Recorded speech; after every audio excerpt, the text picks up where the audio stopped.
তারা মনে করছে সংবিধান সংশোধনী না করে নির্বাচনটা করলে তাদের প্রার্থী জয়লাভ করবে। সংশোধনী হয়ে গেলে হয়তো একটা সমস্যা সৃষ্টি হতে পারে। যাই হোক, নির্বাচন হচ্ছে, এটাই হলো বাস্তবতা। এখানে যারা সরকারের থেকে প্রার্থী দেওয়া হয়েছে মির্জা ফখরুল ইসলামকে, উনাকে তো আমি আগের থেকে দেখি নাই, চিনি না। 2001 সালে প্রথমে দেখি তাকে। এর আগে তিনি বিএনপি রাজনীতির সাথে তেমনভাবে কেন্দ্রীয় পর্যায়ে জড়িত ছিল না, এলাকায় হয়তো কাজ করেছে। ওনাকে আমি আমার পক্ষ থেকে, এলডিপির পক্ষ থেকে, 11 দলীয় ঐক্য জোটের পক্ষ থেকে আন্তরিক মোবারকবাদ জানাচ্ছি। দীর্ঘদিন আমরা একসাথে কাজ করেছি। আমি আশা করব জনগণ যেটা আশা করছে তার একজন রাষ্ট্রপতির কাছ থেকে, তার কর্মকাণ্ডের মাধ্যমে জনগণের আশা প্রতিফলন করবে।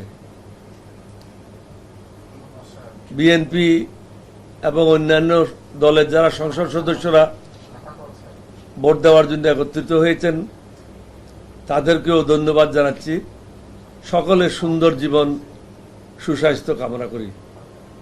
সবশেষে বলবো, আল্লাহ যেন দেশটা সঠিক পথে পরিচালনা করার সবাইকে তৌফিক দান করেন। মানুষ যে কষ্ট পাচ্ছে, জনগণ যে দুর্ভোগে আছে, তাদের দুর্ভোগ যেন লাঘব হয়, মানুষ যেন সুশাসন থেকে বঞ্চিত না হয়, সুবিচার থেকে বঞ্চিত না হয়, এটা আমাদের সকলকে নিশ্চিত করতে হবে। রাষ্ট্রপতির ক্ষমতা সম্বন্ধে আপনারা জানেন।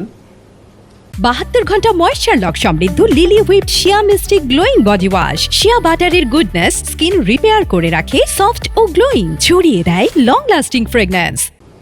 স্বয়ংক্রিয়ভাবে বর্তমানে যে পর্যায়ে আছে, বঙ্গভবনে 3টা বুজুর্গের মাজার আছে, আর ভিতরে একটা মসজিদ আছে।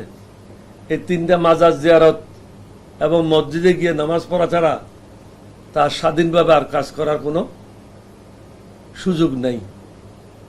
আমরা আশা করব আগামী দিন সংসদে বসলে ক্ষমতার ভারসাম্য আসবে, জনগণের জন্য সুশাসন প্রতিষ্ঠা হবে, জনগণ সুখে শান্তিতে বসবাস করবে। শহীদদের রক্ত বিতে গেলে হবে না। আমাদের অনেক ছেলে মেয়েরা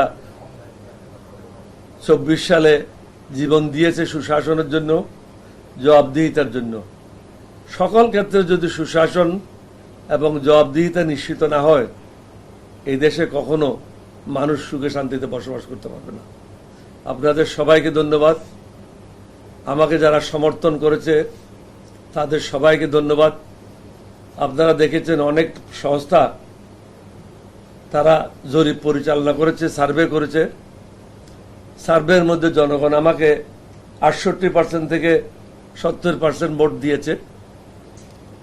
মির্জা ফখরুল ইসলামকে 28%, 29% বা 31% ভোট দিয়েছে।